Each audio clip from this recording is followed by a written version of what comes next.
really delighted to be speaking with you. We're happy to be your friend today. So first of all, I think the basic thing is coming with you, sir. So, well, thank you for doing this with us. My name is Arowosebe, principal partner of the X Consult. The firm is a corporate commercial law firm. We do IP, commercial services, company secretarial services, we do litigation, we do property, debt recoveries, and insolvency, and a number of other things that we do. So particularly about IP, trademarks, patents, copyrights, and industrial designs, and other forms of IP. We've been practicing in Abuja now for the past 11 years, or 2014. Clasfonites, I serve currently as the PRO of the Abuja branch of Clasfonites. It's my pleasure to be here. thank you so much, sir. That's the portfolio. Thank you so much. So I think we'll just go straight into it. I mean, we are in the era of social media, and we know for one that this is the era of free speech, but at the same time, we see fake news flying up and down. So I think my first question to you today is, how would you define the line between fake news and legally protected free speech? And then are there laws in Nigeria currently that guide that line? What's the line between both? You speak freely, but at the same time there is fake news everywhere. Especially now that we have AI that can doctor so much out there. So Yeah, so thank you for that. So foundationally, every Nigerian has the right to freedom of expression. It's guaranteed in the Constitution. yeah. In fact, it stands for the right to life. So if you're able to live, if you're able to express yourself as much as you can, that is guaranteed. But I often tell people, where your right ends and that person's right starts. So the fact that you have the liberty to speak your mind or anything that you want to say at time doesn't mean you should encroach on the right of another person. This is where issues come up with people claiming that they've been defamed and all that. So whereas on one hand you are free to express yourself, on the other hand you can run into murky waters when you say things that are probably not true, you've not verified, and are not necessarily within your position to say. So in Nigeria today, we have laws that seeks to deal with fake news and let's just say hate speech, quote. So we have the Cybercrimes Prevention Act 2024, which was an amendment from the 2015 Act. It's easy to upgrade what was there before. So in the old law, it criminalizes fake news and all of that. But in the new act now, we see a situation where don't necessarily criminalize fake news. There should be ways to seek remedies. If somebody has defamed you, so now you have what they call criminal defamation before, and then you have defamation of character. For me, I feel defamation and fake news should remain civil. They should all be treated in civil manners. And we've seen examples of people who are doing that line. At the other time, it was very dark man against Falano, SAN, and his son Faust. The NSC should be a good example by going to a civil court.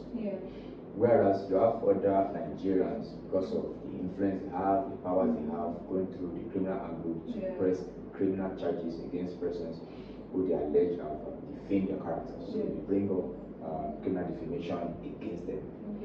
We want to stress continuously that issues around defamation, around fake news should be treated in a civil manner. Then the criminal code also, in one of the provisions, also mentioned that anybody who publishes fake news that seeks to hurt the public or cause any harm can go to jail for as much as 3 years.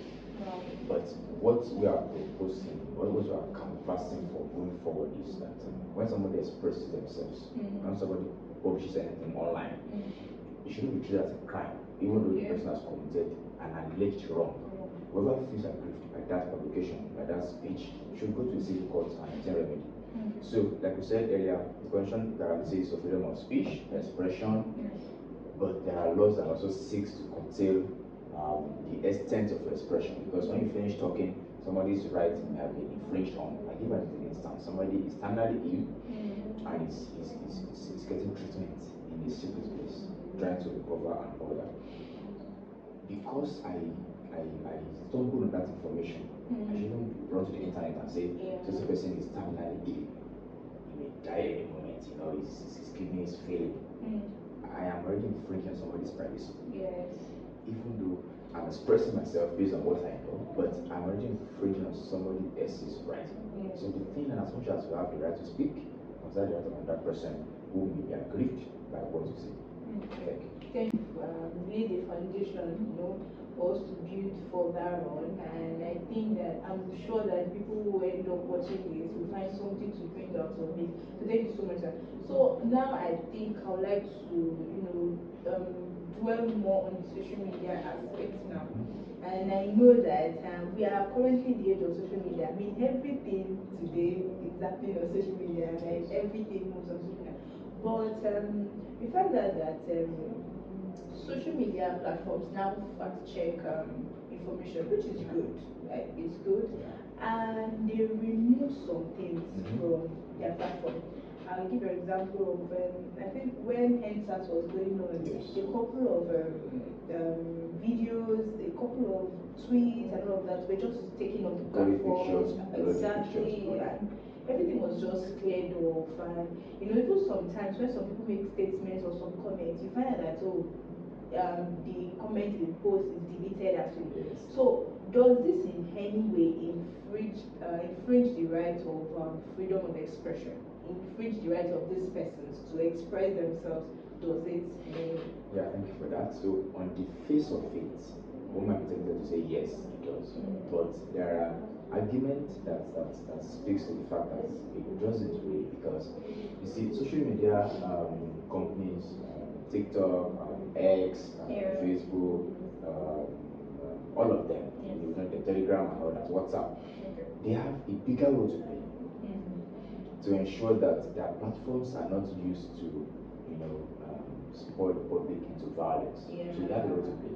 So whereas I sit down in my corner, I pick up my phone, I go to my Instagram, I make a post, and then put a caption, and then the handlers, the owners of Instagram have a bigger role to play to ensure that I do not use that platform to deceive the public. And if we take our time to read the terms and conditions of these platforms, we have indirectly signed up for them to remove content that are going to be violent in nature. If we take our time to read the terms and conditions, we see that we signed up for them. I don't just agree.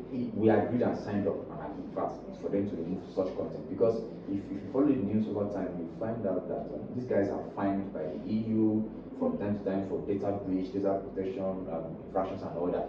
It is the users, all of us now, that sometimes lead these guys to pay these fines, because it is how we use these platforms that they are assessed.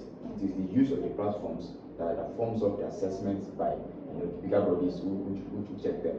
For example, in Nigeria, we have the Nigerian Communications Commission, who also we find a way to monitor and assess guys. We have the Nigerian Data Protection Commission also. So all of these guys play a role in ensuring that social media space is healthy. Let me set an example.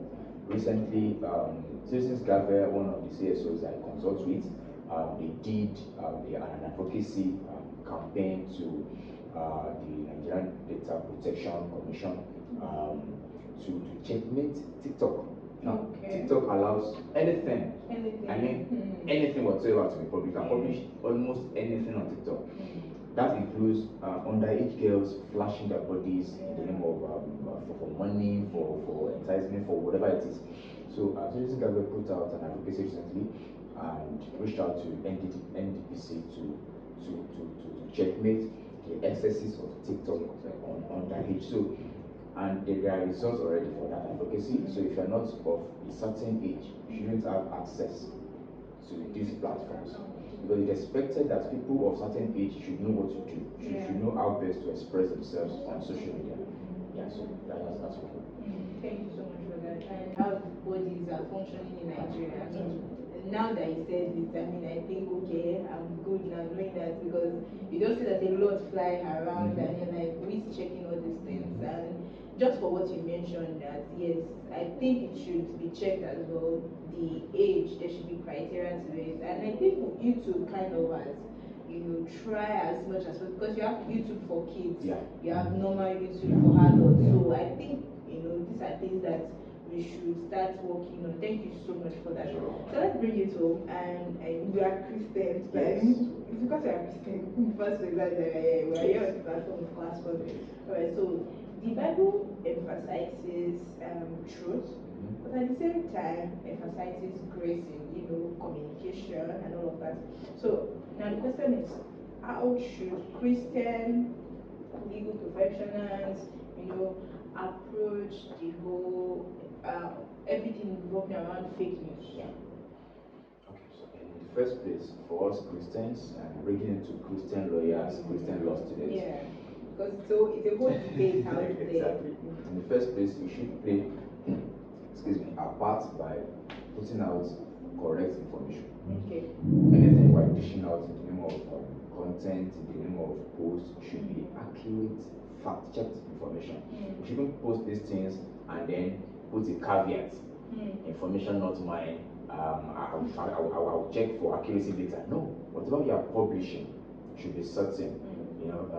Whatever you are saying to the public, to the gathering of believers, should be correct. That's one. And when somebody publishes information that are not accurate, are not genuine, if we come across such information, if it builds on us as Christian lawyers, Christian law students, to reach out to the person and advise them to take it down, and if it seeks to harm us directly, we can do a letter to them to more like an appeal to take it down and avoid legal action. Because like I said, legal action would most likely be the best way to attend to this, but in a civil court.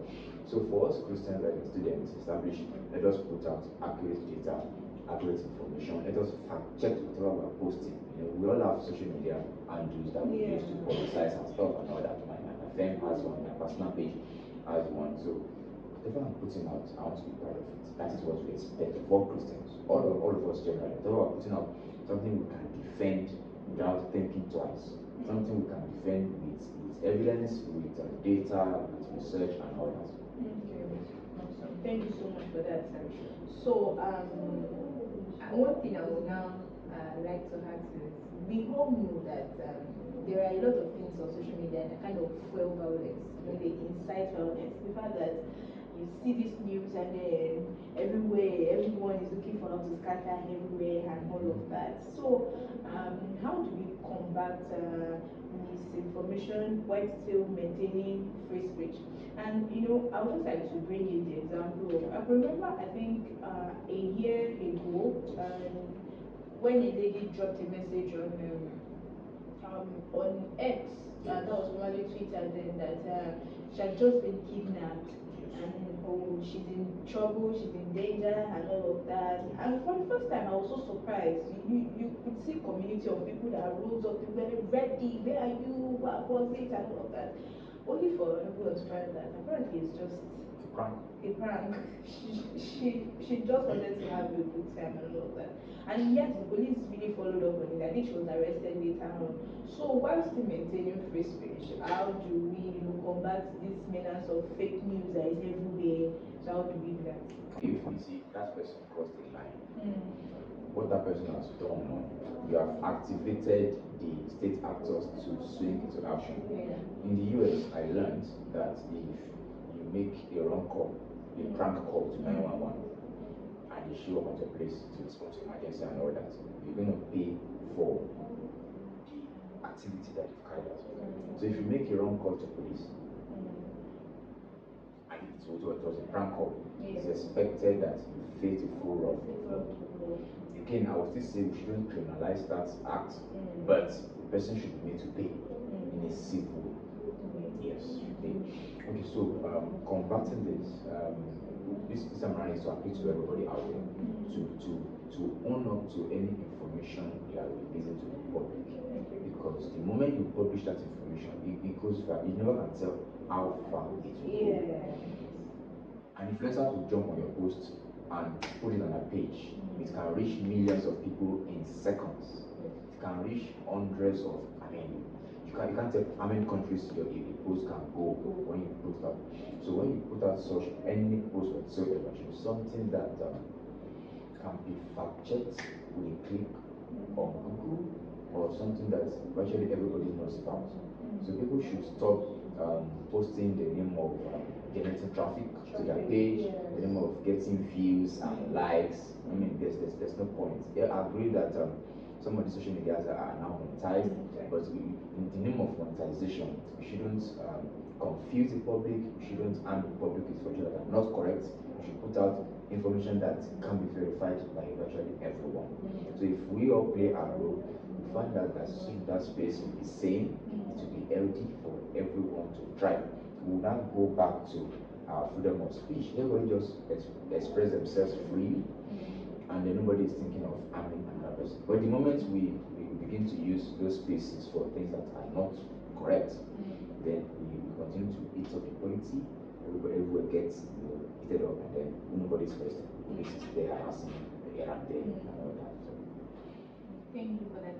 So I think I would agree with you that when it comes to fake news, free speech and all of that, it should be civil action, because we've had a number of times when people will say things and then the next thing you know is police will show up at their doorstep, beating anybody, throwing anywhere, catching anything, or probably some people just disappear for days. Then when they come back, they've been at the police station and all of that. So I think let it be a very simple battle. Yeah. Let's fight with. Okay, I think I would agree with that. Thank you so much for that. So now I am just almost my final question, right? So I would say if you had to choose, right? So should we prioritize free speech at the detriment of fake news, right?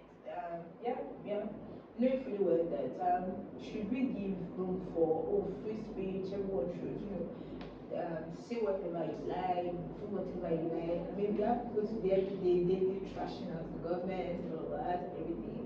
If we are to prioritize free speech now over whatever will happen and all of that, how well do you think that will play out? Should we? Okay, so for me, I will go for free speech, and I'll give reasons. Okay. I'll give reasons. We've established that the Constitution, grown on, gives everybody the right to freedom of expression. Yes. If we take that right away, we are as good as taking away the right to life. If I'm a human being and I can't talk when I want to talk, I'm taking away my life. Yes. You shouldn't gag in my mouth. So for me, free speech stands, and these are the reasons. One, if I have accurate information about somebody, Yes. accurate data about somebody, or about my business, my craft, I should be able to express myself, be able to advertise my business anytime and all that. That's one. Free speech, again, because things are happening around us. Yeah. We find out about things in our localities. Sometimes there's a need to amplify those information for people in government to know about it. They can't be everywhere. Someone is in Aso Rock, they can't be in every state in Nigeria. They can't be in every corner of the country. Even the governor of the state cannot be everywhere in the state. Even the chairman of the local government cannot be everywhere in his area council. So somebody must still be out there to publicize what is going on, what is happening, and all that. For example, if a robbery is going on in a place and a Nigerian seems to know about it, you can freely inform the police with be certain that you're not trying to incite anybody. Inform the police with this accurate data and facts and to dispose that something is going on in this place. So when you inform them, they swing into action and try to. This is how police intervene in many of the robberies. Somebody informs them. That is free speech. It's got there's free speech. And somebody is able to inform them of what's going on.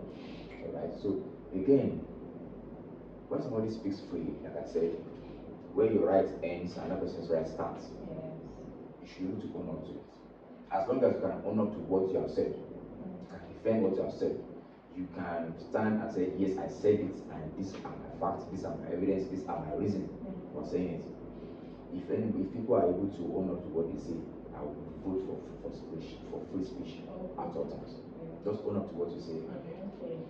Thank you. And I would say that free speech, especially in this age of social media, has really helped us. Although it has done a lot of harm. Yeah. I remember that sometime last year I participated in a campaign about, the major thing we just had to do was to retweet that a particular road that is very close to our school area should be done, because it was a very bad road at that time. And earlier this year, they've done it, so the road is now good. So it shows that apparently it can also work for us. I give an example too.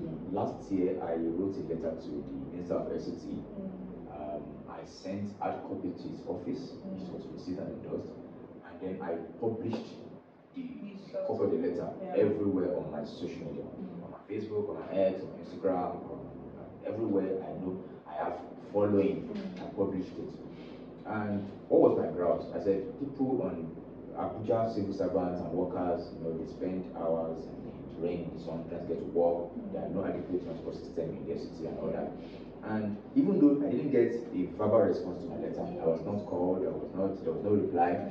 But some weeks and months after, I can see on Abuja roads there are buses. Yes, those buses.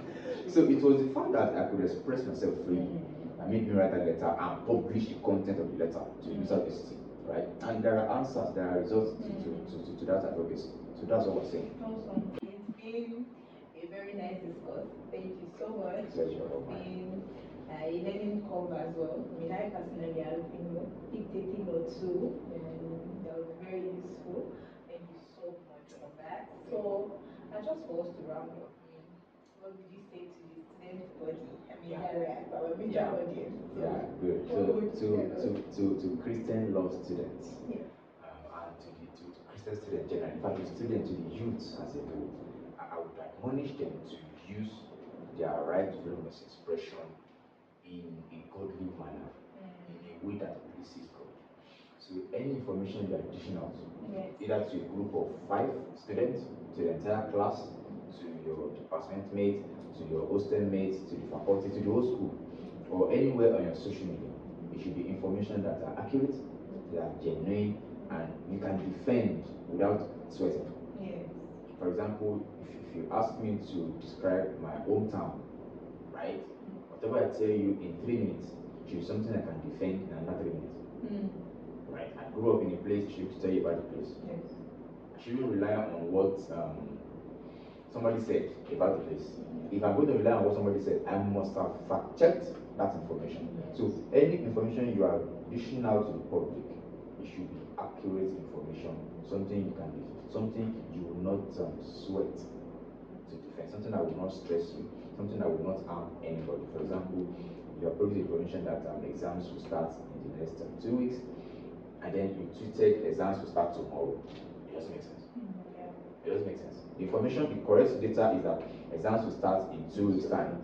But you took onto your group chat, your class group and all that, and said exams start tomorrow. Somebody can have an attack. Somebody who has not been preparing for exam, who has not been reading, could have high jump, and then it's long. Sometimes information that are harmful can kill you. So we should avoid it as much as possible. Again, students, we are all on TikTok, we are all on X. We should be modest with the things we put out. I will go back to what we put on our dressing. When we shoot content, it should be content that are godly. We say we are Christian students, then we should shoot godly content.